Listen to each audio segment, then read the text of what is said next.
완벽하게 설계된 우주의 질서가 한 인간의 손끝을 거쳐 영혼을 울리는 신성한 선율로 변모할 수 있다는 사실을 당신은 진심으로 믿으십니까?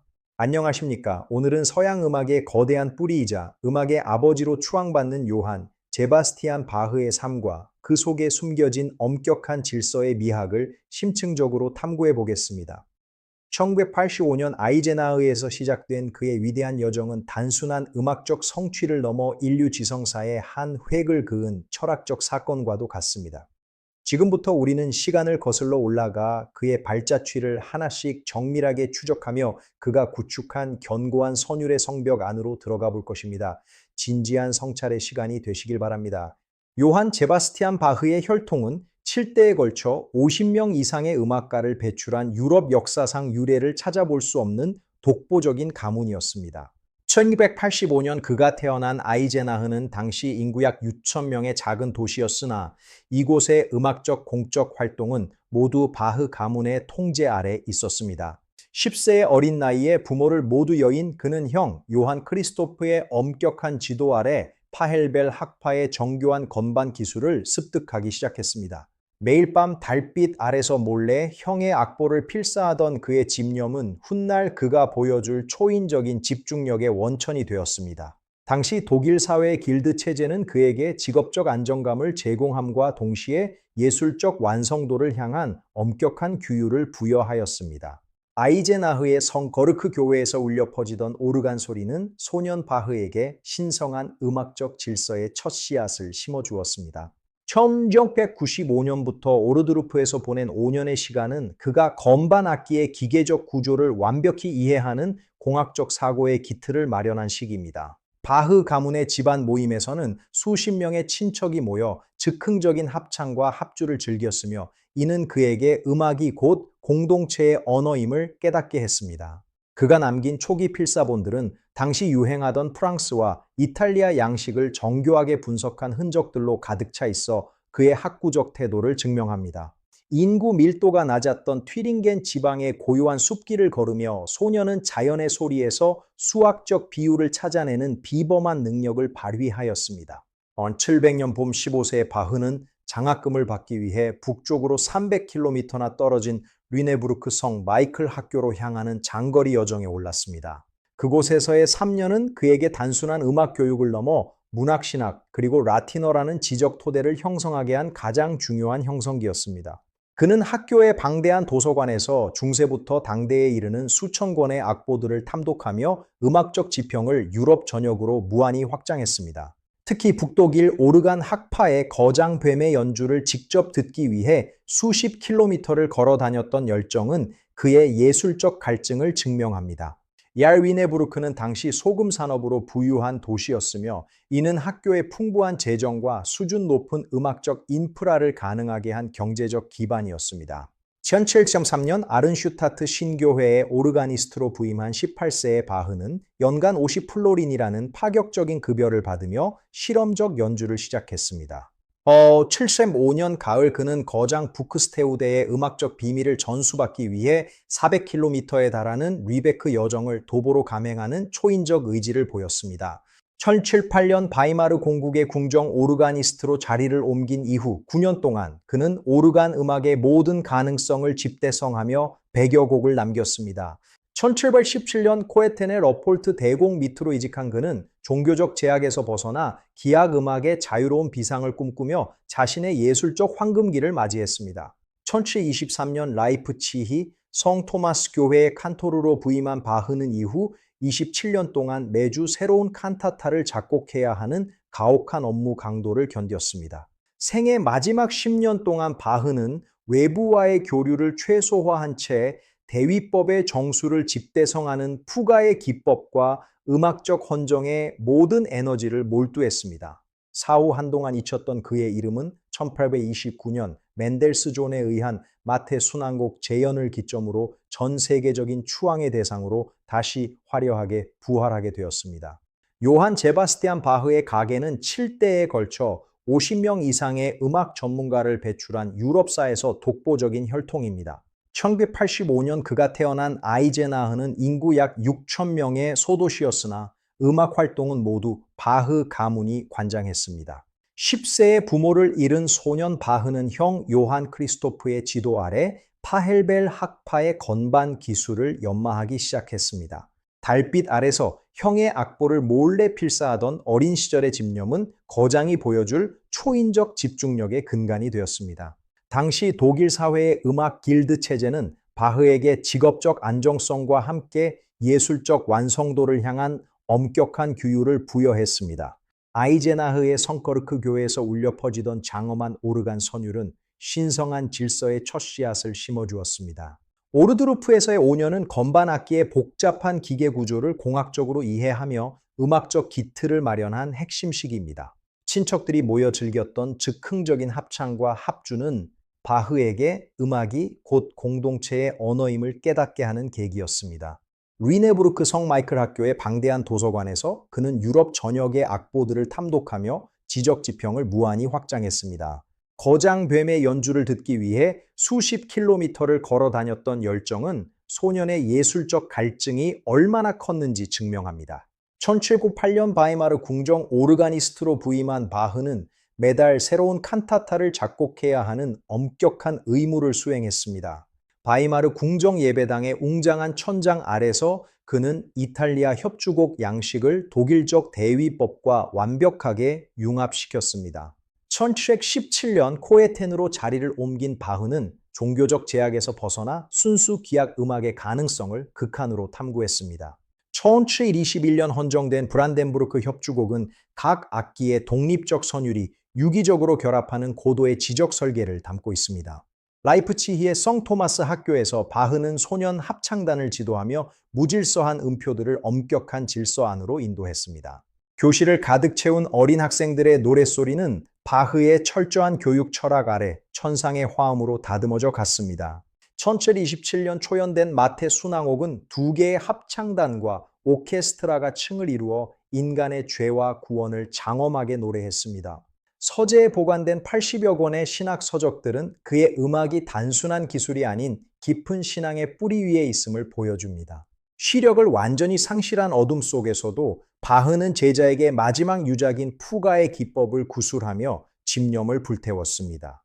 오늘날 성 토마스 교회의 바흐 동상 앞에는 매년 수십만 명의 순례자들이 찾아와 이 위대한 영혼을 기리고 있습니다. 이 무모하고도 열정적인 리베크 여정은 소년 바흐의 화성체계에 혁명적 변화를 주었습니다. 당시 뮤라우제는 대화제로 도시의 상당 부분이 파괴된 혼란스럽고 비참한 사회상이었습니다. 시회 교체 칸타타의 자필 악보에는 그의 정교하고 치밀한 필체가 고스란히 남아 있습니다. 그는 이곳에서 오르간 음악의 모든 가능성을 집대성하며 수많은 전주곡과 푸가를 썼습니다. 그는 비발디의 협주곡 양식을 연구하여 이탈리아의 화려함과 독일의 엄밀함을 융합했습니다. 이곳에서 탄생한 무반주 첼로 모음곡은 악기 하나로 우주의 화성을 담아낸 기적이었습니다. 1722년 완성된 평균율 클라비어 곡집은 서양 음악의 모든 조성을 활용한 새로운 질서의 수립이었습니다. 안나 막달레나와의 재혼은 바흐에게 가정적 평화와 함께 새로운 창작의 동력을 제공해 주었습니다. 당시 라이프치히 시의회는 바흐를 사회적 하위 계급으로 취급하며 교육자로서의 의무만을 강조했습니다. 마테 순항옥의 방대한 규모는 당시의 어떤 종교 음악과도 비교할 수 없는 압도적인 지적 설계였습니다. 그가 소장했던 신학 서적들은 바흐의 음악이 단순한 유희가 아닌 신성한 고백임을 증명합니다. 짐머만 커피하우스에서 바흐는 세속 음악의 가능성을 넓히며 시민들과 음악적 소통을 이어갔습니다. 음악적 권한을 지키기 위한 시의회와의 끊임없는 갈등은 그의 예술적 고집과 자의식을 보여줍니다. 1747년 바흐는 프리드리히 대왕의 초대를 받아 베를린으로 향하는 역사적인 여정에 올랐습니다. 시력 회복을 위한 두 차례의 수술은 안타깝게도 실패로 돌아갔고 거장은 깊은 어둠에 갇히고 말았습니다. 1829년 맨델스 존이 지휘한 마테 순항옥의 재연은 잊혔던 바흐의 이름을 전 세계에 다시 알렸습니다. 완벽한 수학적 대칭 속에 담긴 뜨거운 감성은 바흐가 우리에게 남긴 최고의 예술적 선물입니다. 매년 라이프치히에서 열리는 바흐 페스티벌은 거장의 숨결이 여전히 우리 곁에 살아있음을 보여줍니다. 질서 속에서 진정한 아름다움이 나온다는 그의 철학은 이제 우리의 삶을 이끄는 빛이 되었습니다. 모든 곡의 마지막에 적힌 솔리 더 글로리아는 바흐가 평생 추구했던 유일한 삶의 목적이었습니다. 바흐의 집은 항상 수많은 자녀와 제자가 연주하는 음악 소리로 가득 찼으며 이는 그의 창작 활동에 끝없는 영감을 제공했습니다. 라이프치히의 학자들과 나눈 음악 이론에 대한 치열한 논쟁은 바흐가 자신의 대위법 체계를 더욱 견고하게 다듬는 계기가 되었습니다. 정교한 회중시계처럼 바흐의 일상은 1초의 오차도 허용하지 않는 엄격한 규율과 음악적 성찰로 채워져 있었습니다. 그의 선율은 지상의 소리를 넘어 신성한 빛의 파동으로 변모하며 인간의 영혼을 영원한 질서의 세계로 인도합니다. 그의 아들 칼 필립 에마누엘 바흐는 아버지의 엄격한 유산을 이어받아 새로운 시대의 음악적 가교 역할을 충실히 수행했습니다.